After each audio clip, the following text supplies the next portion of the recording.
D'abord, ma position, c'est qu'on part avec un document cadre qui est incontestable. C'est le rapport remis par la Cour des comptes. J'ai reçu cette semaine Pierre Moscovici. C'est un bon document. 15 milliards de déficit. C'est un document qui est prospectif. C'est un document qui permet d'établir des scénarios, puisque la Cour des comptes s'est elle-même permis d'établir un certain nombre de scénarios.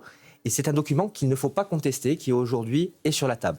Ensuite, la méthode décidée par le gouvernement, c'est de laisser les partenaires sociaux discuter. Mais discuter de tout, y compris de la mesure d'âge? Ce qu'a dit le Premier ministre dans le cadre de la déclaration de politique générale, lorsqu'il a fixé le cadre de ces discussions, c'est qu'il ne devait pas y avoir de tabou. Donc les partenaires sociaux discuteront. De toute façon, le gouvernement ne sera pas présent. Je vous rappelle que lors de ces discussions, c'est Jean-Jacques Marette qui va animer les discussions entre les différents partenaires sociaux. Ensuite, le politique, le gouvernement, se saisira des accords ou non qui sortiront de ces réunions. Mais imaginons qu'il y ait un recul de la mesure d'âge, c'est-à-dire que ça passe à 63 ans. Ça veut dire que ce texte-là sera celui qui sera soumis au Parlement, parce que c'est ce à quoi François Bayrou s'est engagé. Je vais donner une position qui est personnelle.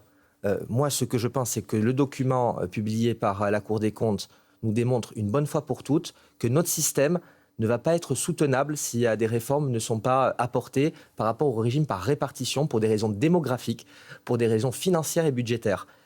Remettre en cause un certain nombre d'équilibres définis notamment par la loi Borne de 2023 ne me semble pas être une bonne politique. Donc vous êtes aligné sur un certain nombre de ministres, dont le ministre de l'économie, Éric Lombard, qui dit qu'il faut même travailler plus.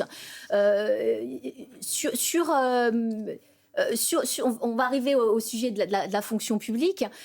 En 2017, on se souvient de ce que disait Emmanuel Macron. Il disait qu'il faut réduire de 120 000 le nombre de fonctionnaires. 7 ans plus tard, on voit qu'au contraire, la fonction publique a grossi de 178 000 postes. À l'heure où l'État doit faire des économies, est-ce que vous allez supprimer des postes de fonctionnaires? Là, c'est vraiment le système que je n'apprécie pas, c'est celui de lancer à la cantonade des chiffres en disant on va réduire de temps ou de temps. La vérité, c'est que dans certains secteurs, on a besoin davantage de présence de services publics. Je vous prends l'exemple dramatique de ce qui s'est passé à Mulhouse ce week-end. S'il n'y avait pas eu les policiers municipaux qui ont fait preuve d'un très grand professionnalisme, qui n'ont même pas utilisé leur arme létale pour contrôler et pour mettre en échec l'assaillant, le terroriste, eh bien, il serait passé peut-être des choses beaucoup plus graves.